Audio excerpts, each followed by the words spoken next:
Toshio Iwai is the name of somebody you've probably never heard of. And if you have heard of him, it's most likely because of a bad stage in Super Smash Bros. Toshio Iwai changed the way that video game music is made, and the inspiration from his video games extends very wide. Games you have probably played, such as Dance Dance Revolution, Guitar Hero, Rhythm Heaven, Crypt of the Necrodancer, and Parappa the Rappa. Is it Parappa the Rappa, or is it Parappa the Rapper? Is it Parappa the Rapper? So it turns out it is called Parappa the Rapper, even though almost everyone I've ever heard talk about the game calls it Parappa the Rappa. I don't know, it's not important. What is important is Toshio Iwai, because that is what I'm making this video about. Now, what got me on this journey about wanting to make a video about all of the video games made by Toshio Iwai comes from my last video I made about the Super Nintendo mouse. When I was making the video about the Super Nintendo mouse, I came across a game called Sound Fantasy. Now, Sound Fantasy on the Super Nintendo, as you might guess, uses the Super Nintendo mouse. It was a collaboration between Toshio Iwai and Nintendo. However, the game was never officially released, so I didn't talk about it because I didn't think it was fair to talk about a game that never came out. But I was pretty interested in what the heck Sound Fantasy is, because there is a prototype you can play, and we will talk about it. And then that's when I discovered Toshio Iwai made Electroplankton, which is what that bad stage in Super Smash Bros. Is based on. And then I played every single one of his games. If you count Sound Fantasy, Toshio Iwai made 6 video games. I have played all 6 of those video games to completion, which actually isn't as hard as it sounds because most of them you cannot beat. But I have played all of them, and what I found is though you've probably never heard of Toshio Iwai or are very familiar with any of his games, his influence is all over the game industry. Before Toshio Iwai made any video games, he made museum installations all relating to interactive music, which pretty much led into him making video games. My name is Toshio Iwai from Japan. Actually, I was artist in residence long time ago. It was from 1991 to 1992. So during my stay at the exploratorium, I have created some permanent exhibits. And this Well of Light is one of my main exhibits which I created at that time. My work is related to the invention of the visual devices in the 19th century. I'm very interested in the basic effect of the animated things. So the first video game Toshio Iwai made is on the Famicom disk system. It's called Otocky. Now, the Famicom disk system is like my favorite thing ever. I just love this thing. The more I learn about it, the more I like it. When I made my video about Super Mario Bros. The Last Levels, I talked a lot about the Famicom disk system. I love this thing. Quick rundown about the Famicom disk system is that it was an add-on to the original NES in Japan, and it was released in some other Asian countries out there, but mostly had widespread adoption in Japan. We didn't get it in the US, you didn't get it in Europe, it really never left Asia, and by Asia I mean it was in Japan and Hong Kong for 2 seconds. But the Famicom disk system lived up to the name of Family Computer. It's pretty much what made it the Family Computer, and it was not the Family Computer in the United States. The most important thing to add about Otocky and it being on the Famicom disk system is that the Famicom disk system added sound capabilities to the NES that weren't originally bundled with it. Now you can see this a lot in the United States, how the Famicom disk system version of games will have different sounds and different music than the ones we got in the United States because it didn't use the extra sound processing by the Famicom disk system.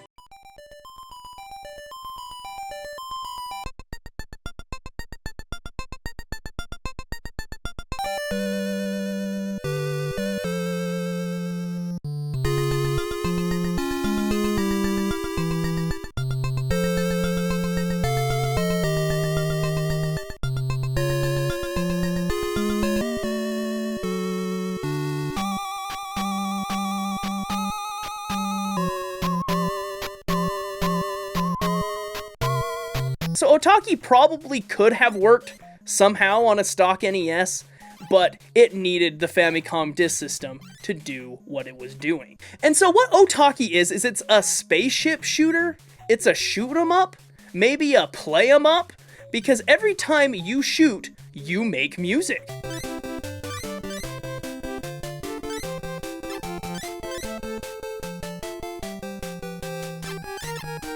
When it comes to the soundtrack of the game, your bullets make the music of the game.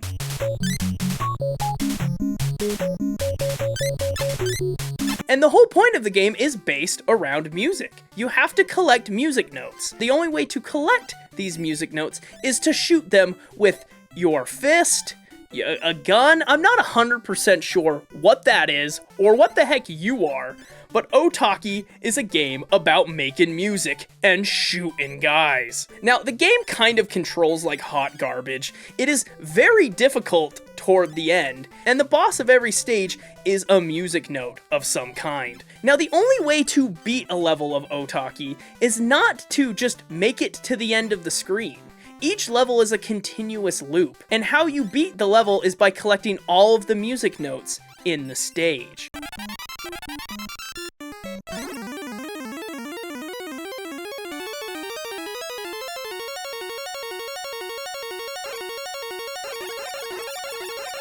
Every time you take damage, your boomerang or your hand or whatever you use to collect the music notes gets smaller. And every time you take damage, you lose a music note, and you have to loop again and find the music note that you lost. Now, the biggest sin that Otocky commits is toward the last few levels. One, it gets really difficult. And two, if you pretty much take any damage, you might as well kill yourself, because you're not gonna be able to get enough music power to fight the boss. So toward the last few levels, you almost have to straight shot every level in one go and hope you don't get hit. So you pretty much just memorize the heck out of the level, find where all of the notes are, and some of the notes are hidden in places that you just wouldn't find to get to the boss to complete the next level. So the gameplay is fine for an NES game. The thing that's interesting about it, and the thing that makes it very Toshio Iwai, is the soundtrack. The fact that every weapon you pick up is named after an instrument, and it changes the sound of the game.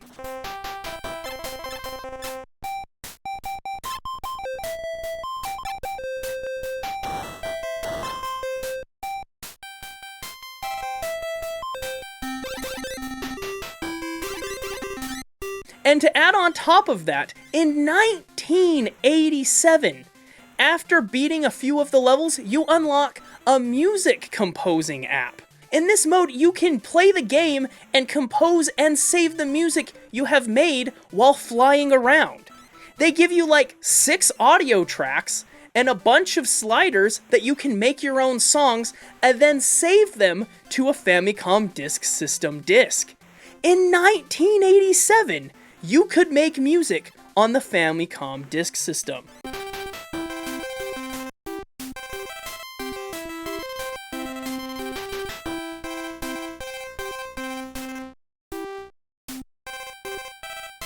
Now, this isn't the only time you could make music on the NES. There was the NES Magic Piano. On the Famicom Disk System, there was Family Composer. There was Ikanari Musician, which is another similar kind of game, but none of them were a game in the way that Otocky was. A game that seamlessly brought together music and games. The gameplay has you interact with the music. And that will be a theme of all of the video games Toshio Iwai would make.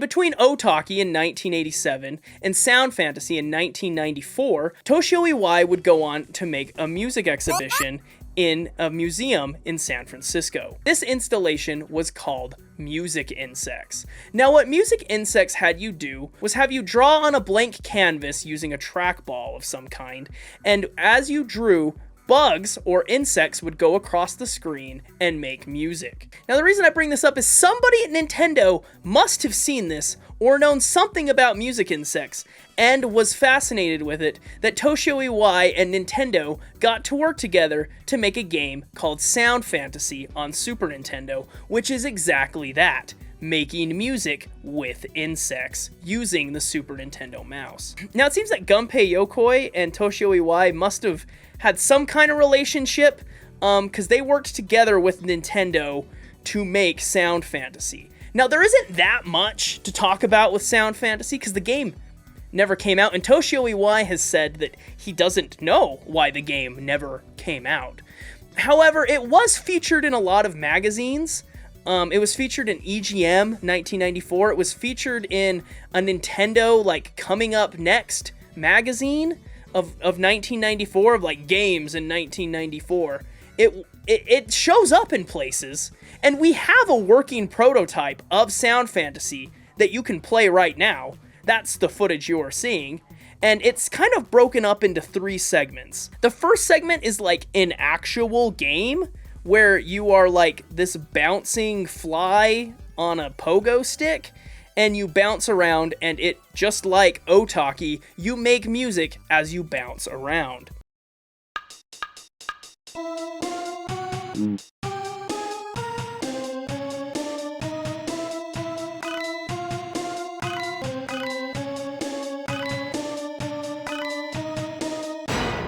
And the way you interact makes the soundtrack. And then the next part is pretty much music insects, where you can draw things on the Super Nintendo with the mouse, and the insects come and make music out of the thing you drew. And depending what color they hit and different things, they make different sounds, and you can make music while drawing.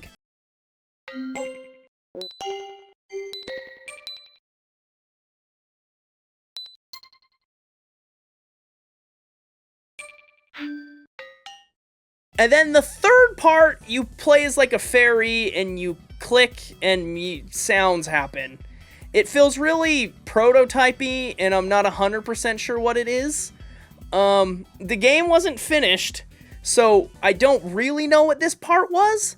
Somebody must have been really interested in bugs making music, because somebody else gave Toshio Iwai another chance to make pretty much the same game, and that game turned into SimTunes.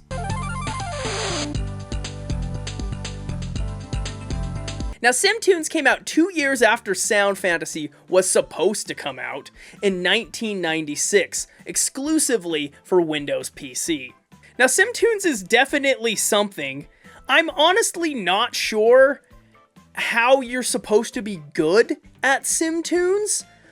Getting this game to work, first of all, was an absolute nightmare. I could not get it to run on modern Windows. There's a handful of videos on the internet and random guides on like PC Wiki about how to get it to work. I couldn't get any of them to work. Something to do with the 32-bit installer. I tried to replace the setup.exe with the 64-bit version. That didn't work. However, I wasn't gonna let that deter me, so I pressed on. So what I ended up having to do was download a Windows 98 virtual machine and install SimTunes that way. And surprisingly, it worked good enough for about 16 minutes. I have 16 working minutes of SimTunes before, for some reason, I never got music or any audio out of the game ever again. I could get audio out of the virtual machine just fine, but after those 16 minutes, SimTunes never made a noise in my virtual machine. I messed with drivers, I messed with different sound cards, nothing. So, your mileage may vary if you want to play SimTunes. However, I don't know why you would want to, because I still don't know how you can be good at SimTunes.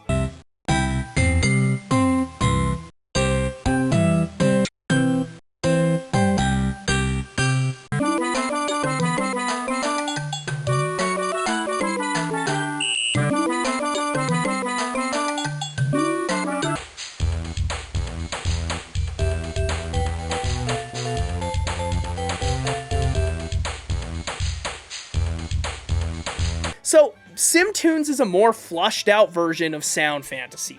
You draw, and your drawings make music because bugs go across the screen, and as they hit your drawings, they make noises. Now, they have pre-made drawings about how the music is supposed to work or be made, but honestly, I did not understand it, and I only had 16 minutes to play with it before it went dark anyway. So I wish I had more to talk about SimTunes. Some magazines seemed to like it. About the only magazine I could find that really talked about SimTunes at all was an edutainment magazine, which talked about the other weird Sims games that came out around that time, like Sim Ants. It's a cool little thing, but there really isn't that much to talk about SimTunes. The most interesting thing about it is it's just a cut-down version of Sound Fantasy, and Nintendo, I guess, didn't want it.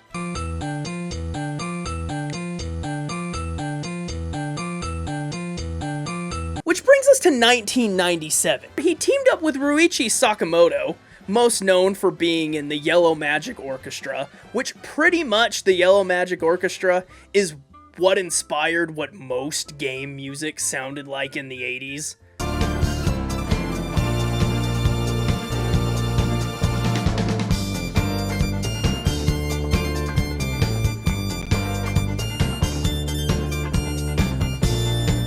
Kind of the guy for Toshio Iwai to hook up with, if you're asking me. And Ryuichi Sakamoto also made the Dreamcast startup noise, I believe. So he's around in video games too. But they got together and collaborated and made this concert, or this kind of show, called Music Plays Images Cross Image Play Music. And it's pretty much what it sounds like Toshio Iwai had been doing this whole time, making interactive music.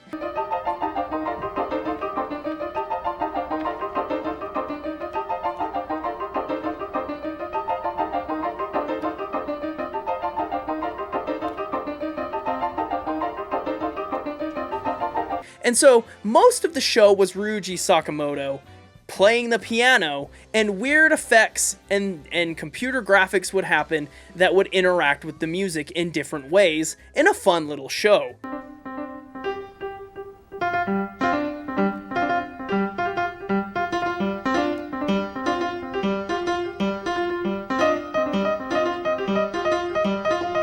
Now, in my opinion, the most interesting part about the Music Plays Images, cross images play music, I'm gonna say the whole thing every time, was this demo he showed about two fighting game characters fighting.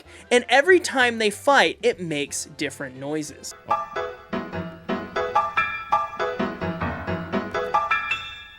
落っこっちゃうんですよね、これね。ダメなんですよ。ピアノの上しか歩けないようにしちゃったもんだから。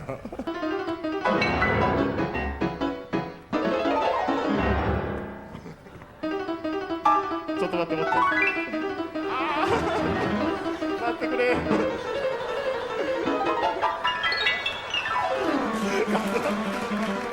死んでますよ。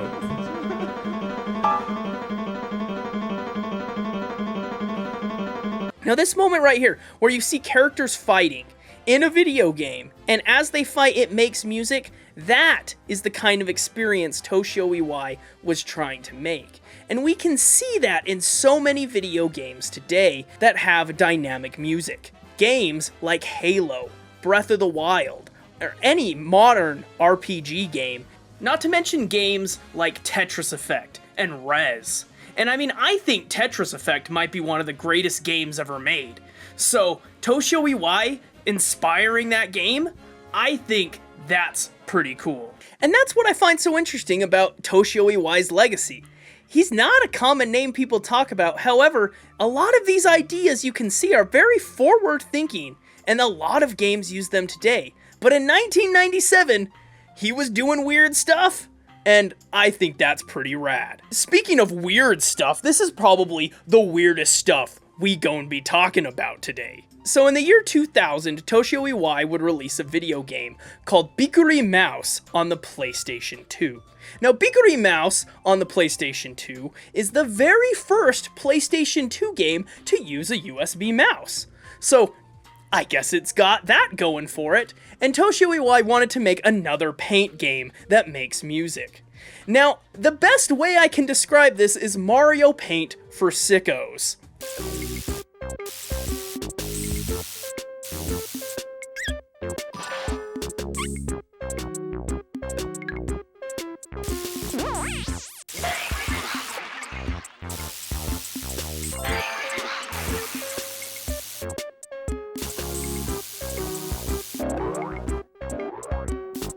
But it's not even Mario Paint, because I don't know what you're drawing in Bikkuri Mouse. And there's also, like, weird animation and weird crap happening all the time. I think there is some kind of story going on in Bikkuri Mouse, but I mean, I don't understand any of it. I was just there for the vibes. And I don't know if I loved those vibes that much.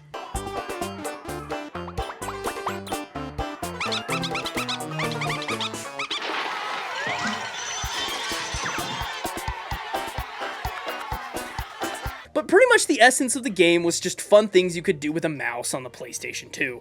For example, there was a game I like to call Egg Game. At least that's what I wrote down in my script as Egg Game. Now, Egg Game pretty much has you bouncing an egg off of lines and angles that you draw so the egg can land in a pan. And you just do this for a long time. I ended up actually beating Egg Game. It was kinda fun. It was the most fun I had in Bikkuri Mouse. But, you know, it was something. Now, the rest of Bikkuri Mouse is all about drawing and making music. Who would have saw that coming? Now, it's a little different than something like SimTunes because it's the act of you drawing makes the music. Not bugs or anything hitting it. It's when you draw, music is made. And different brushes make different sounds.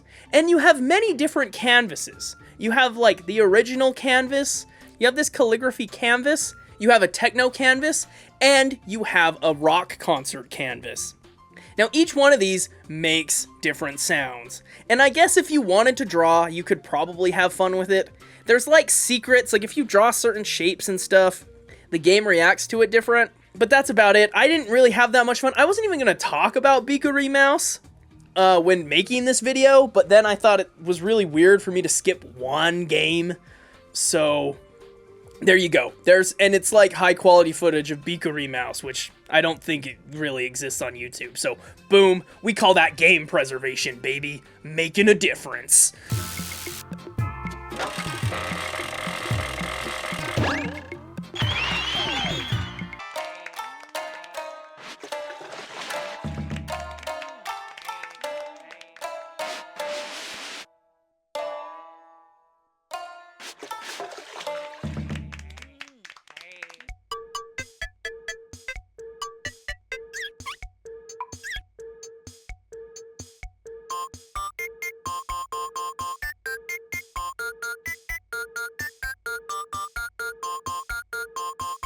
Now, the next game Toshio Iwai would make is on the WonderSwan.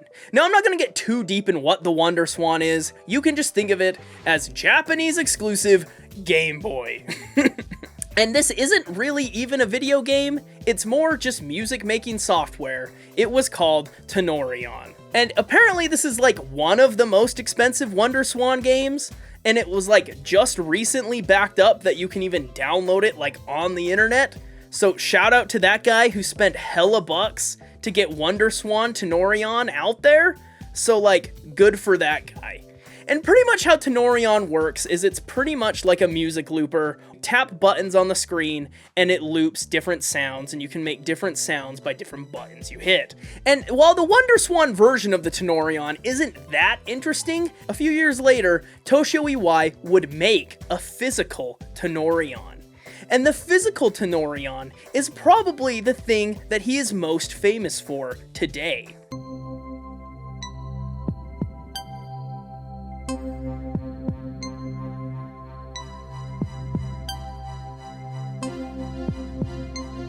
Now, while this is a video about Toshio Iwai's video games, I think we should talk about the Tenori-on just a little bit.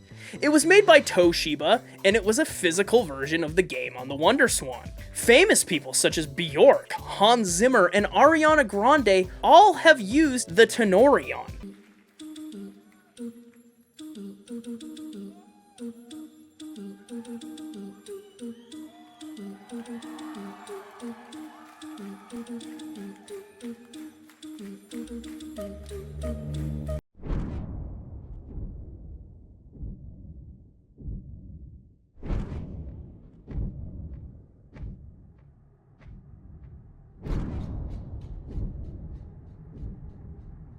the uninitiated, what's a Tenori-on and how would you say it's best used?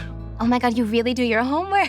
It's kind of like a MIDI thing, but it's also like an instrument in its own. You can program it to play sounds from program like Ableton or play something from like a certain session.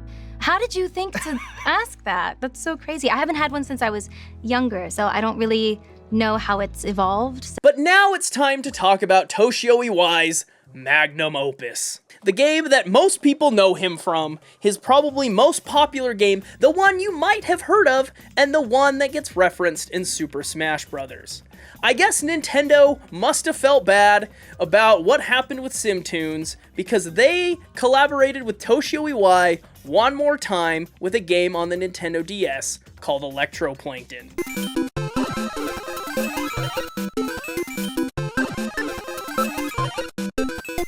Now, Electroplankton on the Nintendo DS is 10 unique sound games. Some of them are similar to games he had already made, and they are all mini-games that make music. And there are a lot of ways you can make music inside of Electroplankton. The first game in Electroplankton is called Tracy, and you trace lines to make music. Pretty easy, pretty normal for what he did.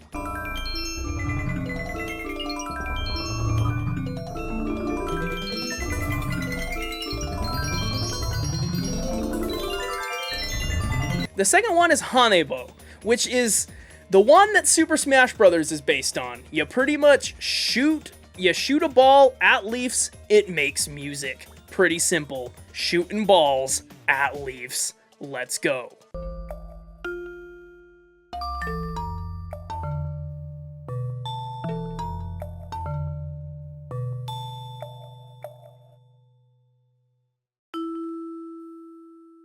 And then there's Luminaria, which is just the Tenori-on, pretty much, on the DS. It's a little different, but it's pretty much the Tenori-on.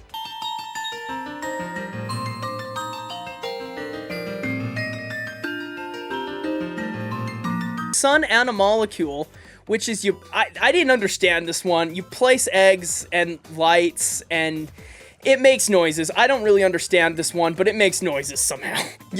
I don't know, you tap it and your brain goes off and you're like, ooh, I made music.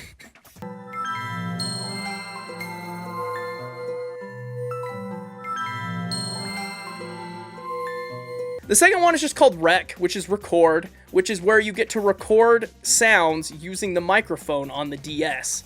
And I made some hella good beats.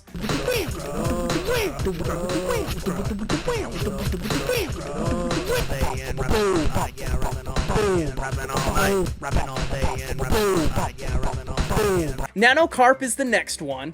It's another mic game. Well, it says it's a mic game. I don't know. I didn't get it. Some of these I just frankly didn't understand.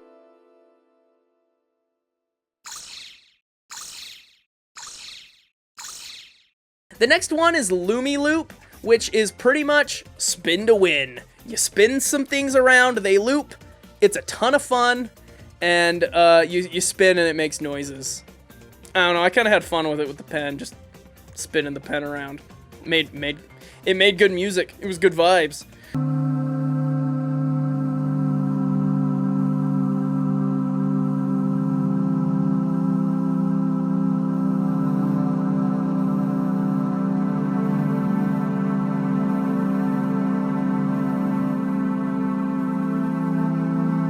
Now, Marine is like the other one I didn't get.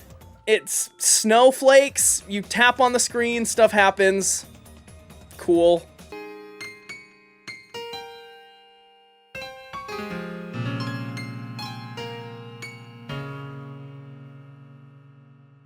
But then we get to Beatness, or Beat NES, where it's pretty much NES songs that you get to make hella beats to. And I felt like a DJ on this one. I was like, bum, bum, bum, bum, bum, bum, bum, bum, bum, bum, bum, bum. Like, I really was like pretending I was a DJ while I was playing that one. It was probably the most fun I had with any of them, was Beat NES. And maybe it's because it's mostly already music made, and you just add crap to make it sound like you're doing something.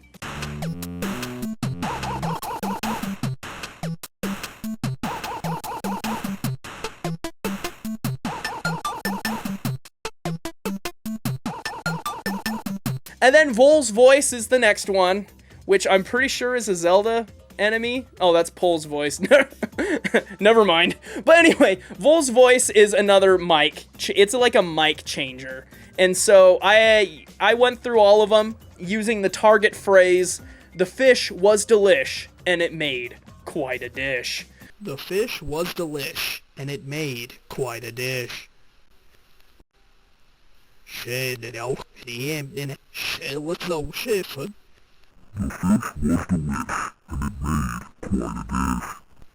fish was delish, and it made quite a dish. Now, speaking of Electroplankton, it did review pretty good back in the day. For it not really being a video game, people seemed to like it enough. This review from EGM gave it a 4 out of 5.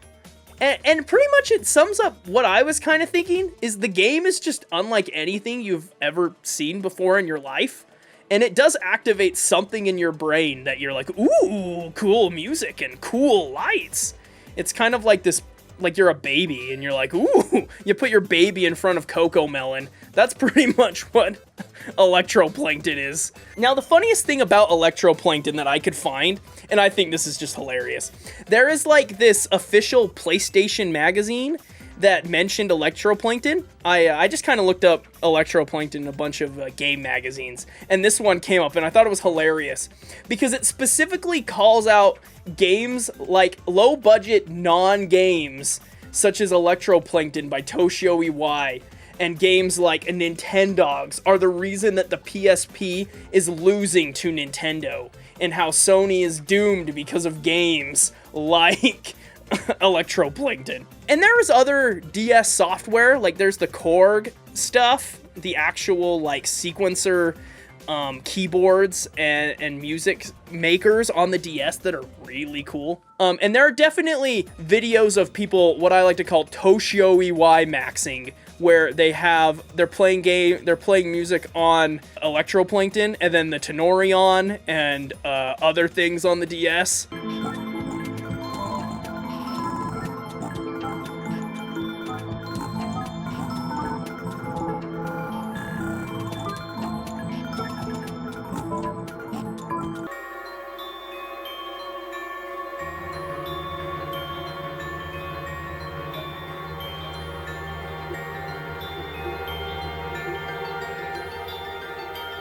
And so what is the legacy of Toshio Iwai? What are these weird games, these weird 6 games Toshio Iwai made?